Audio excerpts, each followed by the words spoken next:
It's my pleasure now to introduce Rhonda Stewart, who many of you will know, but for those of you who don't, she's a ID physician and head of infection control at Monash Health. And Monash, along with Rhonda and her team at the emergency department there, have really been leaders in identifying some of the issues in emergency departments and hand hygiene, as well as excess IV use and so forth.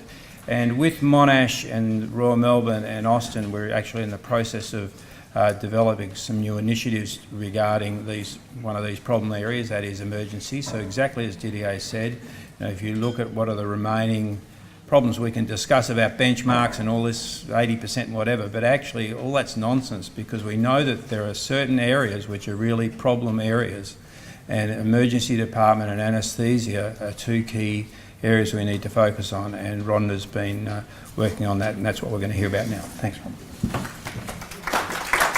So I'm just going to give you a bit of background first, and then talk about a couple of studies I've been doing with Lindsay and Andrew. So as you know, the emergency department is part of many of our hospitals, and it's a frequent interface between the public and the patients with communicable diseases, frontline to public health emergencies, as we see more and more regularly, and the gateway to all the admissions into our hospitals and hence all the bacteria as well. And we're having increased presentations, and this push to move patients out of our emergency departments puts a lot of stress and strain on the healthcare workers in that environment. And although it's a critical setting for hand hygiene, it's often overlooked. Hand hygiene is often overlooked because of all these other things that need to happen in the emergency department. And there probably is a subculture of infection control not being as important as opposed to the other urgent things that are happening in the emergency department at the time. So there are lots of barriers, and they focus around the rapid-paced, high-volume workload in the emergency department, the patients themselves, the undifferentiated illnesses that they present with, the delirious IV drug users, combative patients we've all seen in those departments, lots of problems with resources that are limited, health patients lined up in corridors. We've all seen patients in trolleys when there's not enough space in the emergency departments. And the other important thing is to the healthcare worker variety. So there's much more outsiders coming into the emergency department. So like we saw with the walking around of the healthcare workers and medical staff around different wards, all these healthcare workers are coming into the department. There's less ownership of who owns the hand hygiene compliance in that area. And there's also a thought that there's actually more medical interactions in the emergency department than anywhere else in the hospital. And we know that's bad because we know medical staff aren't performing hand hygiene well. Now, in the literature, hand hygiene rates vary from lows of 10% up to highs of 90%. And the variations are attributable to, I guess, different ways of auditing. So we can't really compare auditing in Canada to auditing in Australia if we're using different moments, and also different auditors, but also the issues of lack of time, the urgent clinical situations, the high workload, as I've already stated. And there's very little literature on how we can improve compliance in the emergency department. It's mainly sort of quasi-experimental studies. So I just wanted to show you a couple of papers that have been looking into hand hygiene compliance in emergency setting. This paper was done in Canada over a 40-month period, and what they found, compliance there, interestingly, in a lot of the papers I'm presenting, that medical compliance is actually higher than nursing compliance in the emergency department. I'm not really sure why, but those papers certainly have highlighted that. But the overall compliance in this study was 29%. But one of the big factors of compliance was the busyness in the emergency department, and they used this here. They used a marker of time to being seen by a physician as one of the markers of busyness, and certainly if the ED was busier, then the compliance decreased. Another study, again, looking over many, many moments over a number of months, did a univariate analysis and looked at the shift, including whether it was in day or night shift, whether the patient was located in the corridor or in the private part of the emergency department, the healthcare worker group, whether gloves were used or weren't used. And again, here they use a 7-point scale of emergency crowding, which looked at time to physician assessment, and also how many patients were there compared to how many bays were in the emergency department. And in a multivariable analysis, really the things that came out were the shift of the day. You're more inclined to have better hand hygiene at night time rather than during the day. If patients were placed in the hallway, then compliance decreased. If you were a physician, actually, interestingly, again, the hand hygiene was better than in the nursing staff. And again, this crowding factor seemed to be very important as a marker of decreasing hand hygiene compliance.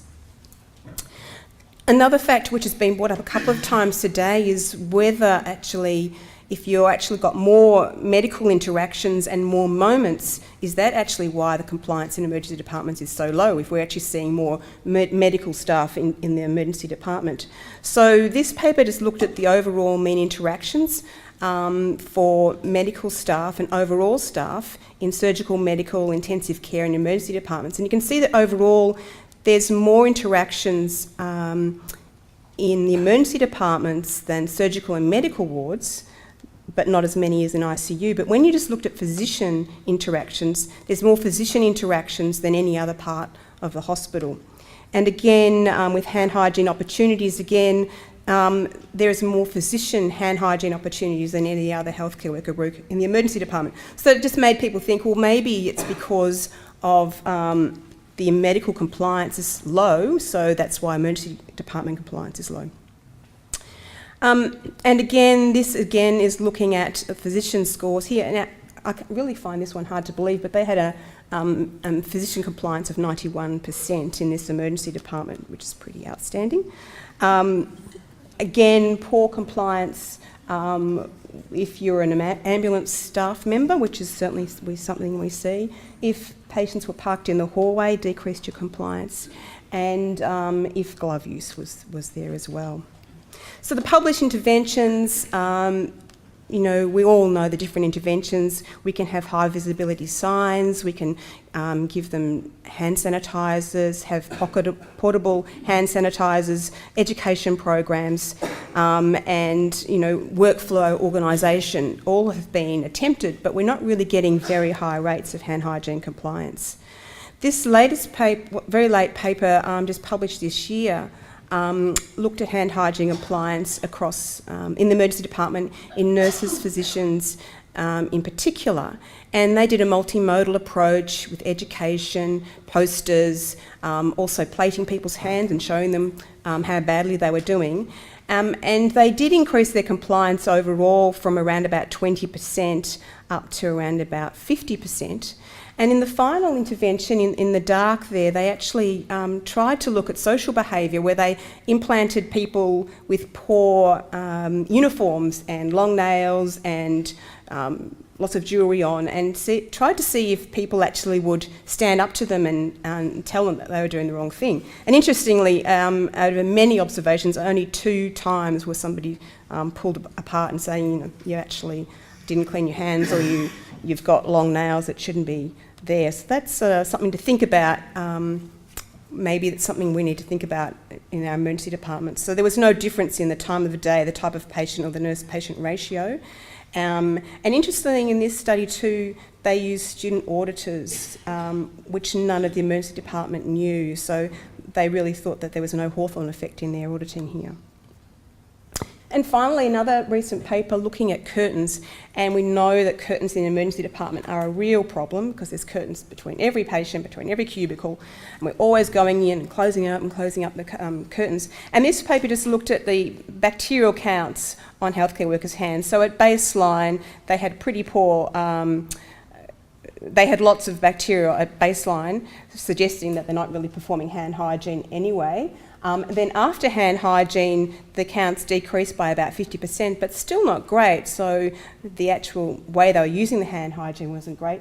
And then after they handled the curtains, there was a 50% increase in bacterial counts on their hands, suggesting that this is another area for intervention. So we've been talking about where we can go to with hand hygiene emergency departments, with Hand Hygiene Australia. And Lindsay and Andrew and I got together with also Carolyn from the Royal Melbourne, and we decided we should first of all investigate whether this doctor-patient interaction, whether the number of moments that we're seeing medical staff perform in the emergency department really did make a difference to the overall compliance. So we first started looking at compliance in all the data from Hand Hygiene Australia in one audit period, and did a multiple logistic regression on that. And what we found to begin with is we looked at 152 hospitals with over 360,000 moments, and 108 of those hospitals were actually submitting emergency department data. The overall compliance in emergency department was 75%, and it was significantly lower than the acute wards and the high-risk wards. And again, the proportion of medical interactions and the moments that medical staff are actually interacting with patients was significantly higher at 23% compared to 15% and 14% on the acute and high-risk wards. And again, the medical compliance was lower, as we know, in the emergency department as opposed to the acute and high-risk wards. But despite that, after adjusting for profession and hand hygiene indications, this compliance is still significantly lower in the emergency department than other acute wards in the hospital. So it really suggests that there are other factors involved in emergency department hand hygiene compliance. So we wanted to look further into this data. And so what we did next was we wanted to look at the modifiable determinants of hand hygiene compliance in the emergency department, and specifically look at more environmental factors such as whether alcohol-based hand rub was at the point of care, where the patient was, what the workload and busyness was of the emergency department, and other patient factors. So we looked at 5 sites, 3 from Monash, 1 at the Austin and 1 at the Royal Melbourne, and we collected the basic information that we do with all the hand hygiene and auditing, plus some added factors that we were hoping to find some extra information for the emergency department. So the basic information, we looked at whether the alcohol-based hand rub was at the point of care, whether there's actually education of healthcare workers in the emergency department, whether there's audit and performance feedback, whether there were reminders in the workplace, and also trying to gain an idea if there's any safety culture in the emergency department. And then the enhanced data we looked at was we tried to look at the ED type, so whether it was a paediatric or an adult emergency area. The additional things we looked at as well in the moment level data were bed and cubicle numbers, where the patient was located, whether there was hand rub available, the triage category, the age category, whether the patient was cooperative. We did look at sex as well of the healthcare worker, and whether the ED staff member actually belonged to the emergency department or were from outside the emergency department. And we also looked at busyness, but we looked at that as the number of people in the emergency department as opposed to the number of actually designated beds that were available in the emergency department. So, as I said, 5 campuses, we had 24 auditors, nearly 100 observation sessions and 1,800 hand hygiene moments. And I'll just go through the univariate analysis just to give you an idea of what we are looking at. So the campus really showed that hand hygiene is not great, from around about 50%. One of the sites was getting a rate around about 75%. Time of day, the day of the week didn't really matter too much. The shift you can see here, maybe afternoon shift has more compliance in the afternoon. Location, so you can see that triage, even though the numbers are really small,